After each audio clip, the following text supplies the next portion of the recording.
चल चल जल्दी जल्दी चल बलराम, वो तालाब रास्ते में ही पड़ने वाला है। और सुन, जैसे ही वो तालाब आए ना, अपने कदमों की रफ्तार तेज कर देना। अरे क्या कहूँ तुझको भी मैं, सबने कहा था कि दूसरे रास्ते से जाओ, दूसरे रास्ते से जाओ, पर तू है कि माना ही नहीं। पता नहीं क्या कहूँ तुझे, जल्दी जल्दी चल। ये सुनकर बलराम हंसने लगा।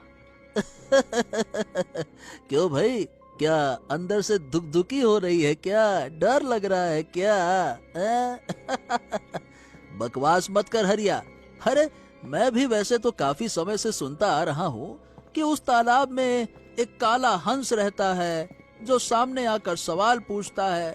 अरे धात, अरे मूर्ख, काला हंस हो या सफेद हंस, कभी भी मनुष्य की आवाज में बात कर सकता है क्या? नहीं ना। बलराम इतना कह ही रहा था कि हरिया घबरा उठा। तालाब आ गया, जल्दी जल्दी चल। अरे जल्दी जल्दी चल बलराम, चल चल चल चल चल चल चल चल। हरिया बलराम का हाथ पकड़कर लगभग भागने लगा, लेकिन अगले ही पल तालाब से रंग बिरंगी किरणें फूटी और वहाँ एक काला हंस प्रकट हुआ। काले हंस को देखकर हरिया और बलराम डर गए। तू तो बिल्कुल ठीक कह रहा था रे हरिया। यहाँ तो सच में काला हंस रहता है। हे भगवान। मैं जानता हूँ कि तुम दोनों यहाँ से तेजी से भाग रहे थे, लेकिन चाहे जितना भी तेजी से भागो, मुझसे नहीं भाग सकते। जब तक मेरे सवाल का उत्तर नहीं दोगे, यहाँ से नहीं जा पाओगे। देखो, हमें जाने दो काला हंस। हमने सुना है कि जिस किसी से भी तुम सवाल पूछते हो, वो अगर उत्तर नहीं दे पाया तो हमेशा हमेशा के लिए गायब हो जाता है। देखो, हमें जाने दो। बगैर उत्तर दिए तुम दोनों तो यहाँ से नहीं जा सकते। चलो, अब मेरा सवाल सुनो। सच क्या है, जिसे देखना आसान हो या जिसे देखना मुश्किल हो? हरिया गहरी सोच में डूब गया। वही जिसे देखना आसान हो। सत्य को प्रमाण की क्या आवश्यकता, जो दिखे वही सत्य है। हाँ हाँ हाँ, हरिया हरिया बिल्कुल सही कह रहा है, जिसे देखना आसान हो। तुमने दिया है गलत उत्तर।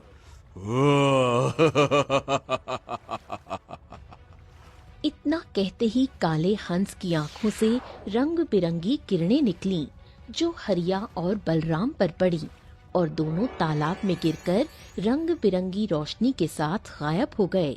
अगले ही क्षण काला हंस भी गायब हो गया। अगले दिन हरिया और बलराम के गायब होने की खबर पूरे गांव में फैल गई। गांव की चौपाल पर चर्चा होने लगी। गांव वालों, हरिया और बलराम ने जो गलती की वो तुम मत करना। अब से कभी भी जंगल में उस तालाब वाले रास्ते से मत जाना। वो काला हंस तुमसे भी सवाल पूछेगा और अगर गलत उत्तर दोगे तो तुम गायब हो जाओगे। हाँ, सही कह रहे हैं सरपंच जी। और हमें तो ये भी नहीं पता कि गांव वाले आखिरकार ये रहस्यमयी तरीके से गायब क्यों हो जाते हैं। ये तो अच्छा है कि गांव के सुखिया चाचा ने कुछ दिन पहले मोहन को गायब होते देखा था। उन्होंने देखा था कि काला हंस मोहन से सवाल कर रहा था और वो जवाब नहीं दे पाया, और बस फट दने तालाब में गिरकर गायब हो गया। बस उसी दिन से लोग गायब होने लगे। ये सुनकर सबके चेहरों पर डर फैल गया। तभी दुर्गापुर के बड़े व्यापारी धनीराम का पुत्र अशोक वहां आ पहुंचा और सबका मजाक उड़ाने लगा। सही बताऊं, तुम सब लोग ना एक नंबर के डरपोक हो। देखो, सीधी बात है, मैं तो उसी तालाब वाले रास्ते से जंगल जाऊंगा। अगर वहाँ काला हंस मेरे सामने आ गया तो अपनी तलवार से उसके 2 टुकड़े कर दूंगा।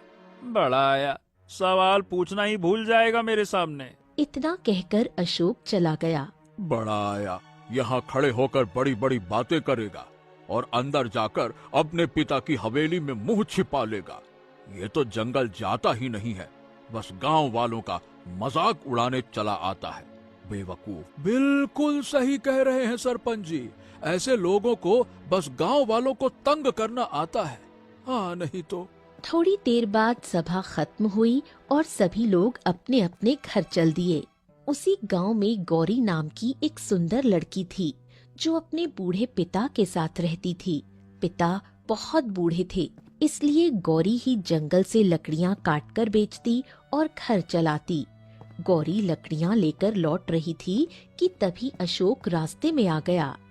ओ गौरी, जरा इधर भी तो गौर फरमाओ।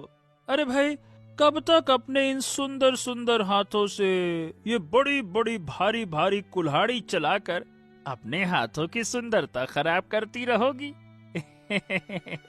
अभी भी समय है, मेरी बात मान लो, मैं तुम्हें रानी बनाकर रखूंगा। शादी कर लो मुझसे। अब देखो ना, मैं तुमसे कितना प्रेम करता हूँ।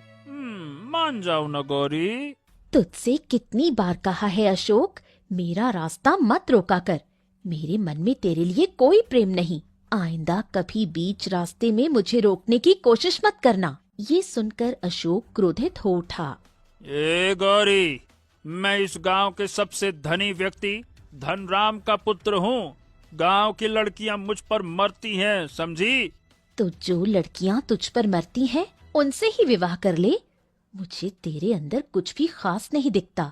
मुझे बस इतना पता है कि तेरा पिता धनी है, पर तू निठल्ला, निकम्मा, आवारा, सिर्फ अपने पिता की कमाई पर ऐश करता है। अशोक गुस्से से तिलमिला उठा और गौरी वहाँ से चली गई। गौरी गांव पहुंची और अपनी लकड़ियां बाजार में बेच दी। फिर थकी हुई घर की ओर चली गई।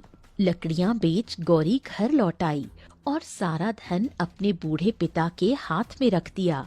अरे क्या हुआ गौरी, तेरा चेहरा उतरा हुआ क्यों है? क्या बात है? गौरी की आंखों में आंसू भर आए। उसने सारी घटना बताई। जब देखो धनीराम का पुत्र मेरा रास्ता रोक लेता है। ये सुनकर बालकृष्ण की आंखों में उदासी छा गई। हाँ, मैं जानता हूँ वो मेरी लाचारी और काम चोरी का फायदा उठा रहा है। मैं कितना अभागा पिता हूँ। मुझे तेरे हाथ पीले करने की तैयारी करनी चाहिए थी, लेकिन मैं तो उल्टा तुझ पर बोझ बनकर बैठ गया हूँ। क्या करूँ? बीमार हूँ, बुजुर्ग हूँ, मेरा हाथ काम नहीं करते। ये सुनकर गौरी के आंसू बह निकले। ऐसे मत कहिए पिताजी कि आप मुझ पर बोझ हैं। बचपन से मैंने माँ को नहीं देखा, हमेशा आपको देखा। आपने मुझे माँ और पिता दोनों का प्यार दिया है। आप मुझ पर बोझ नहीं है। रहा सवाल अशोक का, उसे मैं देख लूंगी। इतना कहकर गौरी ने चूल्हा जलाया और गरम गरम रोटियां बनाने लगी। कुछ देर बाद बालकृष्ण खाना खाकर सो गया। अगले दिन सुबह बालकृष्ण ने गौरी से कहा, गौरी, आजकल उस तालाब की चर्चा बहुत चल रही है। कहते हैं वहाँ एक काला हंस आतंक मचा रहा है। वो लोगों से प्रश्न पूछता है और जो भी उत्तर नहीं दे पाता वो गायब हो जाता है। मुझे लगता है कि वो जरूर कोई राक्षस होगा। हाँ पिताजी, गांव में बहुत लोग गायब हो चुके हैं और कोई कुछ नहीं कर पा रहा। न जाने गांव वाले महाराज से मदद मांगने क्यों नहीं जाते। अब मदद तो वो क्या ही मांगेंगे। हमारे राज्य का राजा तो आंखें मूंद कर बैठा है। उसे प्रजा की कोई चिंता ही नहीं है। मैं तो तुझे सिर्फ इसलिए कह रहा हूँ बेटा कि जंगल में लकड़ियाँ काटने जाती है तू, जरा ध्यान से जाना और उस रास्ते से मत जाना, है ना? चलो। आप निश्चिंत रहिए पिताजी, मैं तालाब के रास्ते से कभी नहीं जाती। इतना कहकर गौरी मुस्कुराई और कुल्हाड़ी लेकर जंगल चली गई। बालकृष्ण घर के बाहर टहलने लगा। कुछ देर बाद बालकृष्ण बोला, आज थोड़ा जंगल में चहलकदमी करके आते हैं। वो जंगल में घूमने चला गया। जंगल की सुंदरता देखते देखते उसे पता ही नहीं चला कि वो तालाब के नजदीक पहुंच चुका है। अगले ही पल रंग बिरंगी किरणों से वही काला हंस प्रकट हुआ। अब तुझे मेरे एक प्रश्न का उत्तर देना होगा। हे भगवान, ये क्या हुआ? मैं तो वही गलती कर बैठा। अपनी बेटी को मना कर रहा था और खुद ही टहलते टहलते तालाब के पास आ गया। हे भगवान, हे भगवान। अब मेरे सवाल का जवाब दे, तभी वापस जा पाएगा। काले हंस ने वही सवाल पूछा जो उसने हरिया और बलराम से पूछा था, लेकिन बाल कृष्ण उत्तर नहीं दे पाया। अगले ही पल बाल कृष्ण तालाब में गिरा और रंग बिरंगी किरणों के साथ गायब हो गया। काला हंस भी गायब हो गया। ये दृश्य दूर से गांव का एक व्यक्ति देख रहा था। हे भगवान, बालकृष्ण चाचा भी गायब हो गए। ओह, मुझे ये बात तो तुरंत गौरी को बतानी चाहिए। वो व्यक्ति दौड़ता हुआ गौरी को ढूंढने लगा, मगर वो उसे नहीं मिली। शाम को जब गौरी घर लौटी, उसके पिता घर पर नहीं थे। पिताजी हमेशा घर पर रहते हैं, आज कहाँ चले गए? तभी वो व्यक्ति वहाँ पहुँचा। गौरी! अरे अरे गौरी! अरे भाई, मैं सुबह से तुम्हें ही ढूंढ रहा हूँ। तुम्हारे पिताजी अब तुझे कहीं नहीं मिलेंगे बेटा। क्या बकवास कर रहे हो तुम? गांव वाले ने पूरी घटना गौरी को बताई। मैं बहुत दूर खड़ा था, मैंने अपनी आंखों से देखा। काला हंस प्रकट हुआ। उसने बालकृष्ण चाचा से प्रश्न किया, वो उत्तर नहीं दे सके और गायब हो गए। इतना कहकर वो व्यक्ति चला गया। अगले दिन बाल कृष्ण के गायब होने की चर्चा और अफवाहें पूरे गांव में फैल गईं। गौरी अपने घर में फूट फूट कर रो रही थी। तभी धनीराम का पुत्र अशोक वहां आया। अरे गौरी, गौरी चुप हो जा, चुप हो जा। इतनी चिंता क्यों कर रही है? तेरा बूढ़ा पिता वैसे भी इतना बूढ़ा हो चुका था कि कुछ समय बाद तो चला ही जाता। तू इतनी चिंता क्यों करती है? मैं तेरे साथ हूं ना। देख देख, तू अब अकेली है। मेरा प्रस्ताव अभी भी खुला है। मुझसे विवाह कर ले, रानी की तरह बनाकर रखूंगा। ये सुनकर गौरी क्रोधित हो उठी। तुम्हें शर्म नहीं आती? मेरे पिता गायब हो गए और तुम विवाह की बात कर रहे हो? चले जाओ यहाँ से। अशोक तमतमा कर बोला। अरे बस, बहुत हो गया। मुझे अपमानित करने की भी एक हद होती है। अब तेरे ऊपर से तेरे पिता का साया उठ गया है। अब तू अकेली है। तेरे जैसी भिखारी की बेटी से गांव में कोई विवाह नहीं करेगा। समझ नहीं आता क्या? जब सब इनकार कर देंगे ना, तब नाक रगड़ती हुई मेरे दरवाजे पर आएगी। ये मैं सीना ठोक के दावे के साथ कहता हूँ। बात करती है। इतना कहकर अशोक गौरी का अपमान करते हुए वहाँ से चला गया। गौरी फूट फूट कर रोने लगी। कुछ देर बाद उसने आंसू पोंछे और खुद से कहा, गांव वाले अपने प्रियजनों को खोकर चुप बैठ गए होंगे, लेकिन मैं उन लोगों में से नहीं हूँ। मैं अपने पिता को वापस ला कर रहूंगी। मैं महाराज से मदद मांगूंगी। अगले दिन गौरी राजा सूरज के महल के राज दरबार में पहुंची। महाराज, मेरा नाम गौरी है और मैं दुर्गापुर गांव की रहने वाली हूँ। इतना कहकर गौरी ने सारी घटना राजा सूरज को बताई। मेरे पिता के अलावा गांव में न जाने कितने लोग उस काले हंस का शिकार हो चुके हैं। आप कुछ कीजिए महाराज। राजा सूरज क्रोधित नजरों से गौरी को घूरने लगा। दफा हो जाओ यहाँ से तुम लड़की। हम इस मामले में अपनी टांग नहीं अड़ाना चाहते। हम कुछ नहीं कर सकते। जाओ यहाँ से। गौरी चौंक गई। महाराज जी, ये आप क्या कह रहे हैं? आप इस राज्य के राजा हैं। आप ही अगर कुछ नहीं करेंगे तो फिर कैसे चलेगा?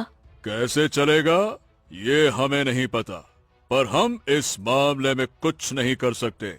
निकल जाओ यहाँ से। राजा सूरज ने गौरी को अपमानित करके दरबार से निकाल दिया। गौरी निराश होकर घर लौटी और फूट फूट कर रोने लगी। महाराज ने भी मदद करने से साफ इनकार कर दिया। अब मैं कहाँ जाऊं? गौरी कुछ देर गहरी सोच में डूब गई। अचानक उठ खड़ी हुई और बोली, कोई मेरा साथ नहीं देगा तो कोई बात नहीं, मैं स्वयं अपने पिता को ढूंढूंगी। अब मैं उस काले हंस के पास खुद जाऊंगी। देखती हूँ ऐसा कौन सा प्रश्न पूछता है जिसका उत्तर कोई नहीं दे पाता। इतना कहकर गौरी घर से बाहर निकली और जंगल की ओर चल दी। रास्ते में उसे सरपंच मिला। अरे गौरी, कहाँ जा रही हो बेटा? तालाब के किनारे जा रही हूँ। मैं देखना चाहती हूँ कि वो काला हंस कौन सा सवाल पूछता है। ये पागल हो गई हो क्या बेटा? अरे तू वहाँ से कभी वापस नहीं आएगी। वापस ना आ पाई तो कोई बात नहीं, जब मेरे पिता ही नहीं है तो मैं इस संसार में रहकर क्या करूंगी? या तो पिता को वापस लाऊंगी या फिर कभी नहीं लौटूंगी। सरपंच ने बहुत समझाया पर गौरी नहीं मानी। कुछ देर बाद वो तालाब की ओर बढ़ गई। गौरी तालाब के पास पहुंची और जोर से बोली, कहाँ है तू काले हंस? मेरे सामने आ। मैं भी जानना चाहती हूँ तेरा वो कौन सा प्रश्न है जिसका उत्तर कोई नहीं दे पाता और तू उसे गायब कर देता है। अगले ही पल रंग बिरंगी किरणें चमकी और काला हंस प्रकट हुआ। तू बड़ी बहादुर लड़की है। अब तक जितने भी लोग यहाँ पर आए डर कर आए, लेकिन तू पहली लड़की है जिसने खड़े होकर मुझे आवाज लगाई। तेरी आंखों में बहादुरी है। मुझे लगता है कि तू मेरे प्रश्न का उत्तर दे देगी। सुन, सवाल ये है कि सच क्या है, जिसे देखना आसान हो या जिसे देखना मुश्किल हो? गौरी क्रोधित हो उठी। बस इतने से सवाल के लिए तो लोगों को गायब कर देता है। जवाब सुन, सच वही है जिसे देखना मुश्किल हो, क्योंकि आसान सच हर कोई देख लेता है, लेकिन असली सच वही होता है जो दिल की गहराई में छुपा होता है। ये सुनकर काला हंस प्रसन्न हो गया। तुम पहली हो जिसने मेरे प्रश्न का सही उत्तर दिया। इसका मतलब तुम ही हो जो मुझे श्राप से मुक्त कर सकती हो। क्या मैं तुम्हें श्राप से मुक्त कर सकती हूँ? इसका क्या मतलब? सुनो, मैं काला हंस नहीं बल्कि मैं कोई और हूं, और मैं कौन हूं ये मैं अभी नहीं बता सकता, लेकिन तुम मुझे श्राप से मुक्त कर सकती हो। आओ, मेरे पीछे आओ। इतना कहकर काला हंस तालाब में कूद गया। गौरी चौंक गई। ये तो तालाब के अंदर कूद गया। जरूर तालाब में कोई रहस्य है। अगले ही पल गौरी भी तालाब में कूद गई। तालाब में कूदते ही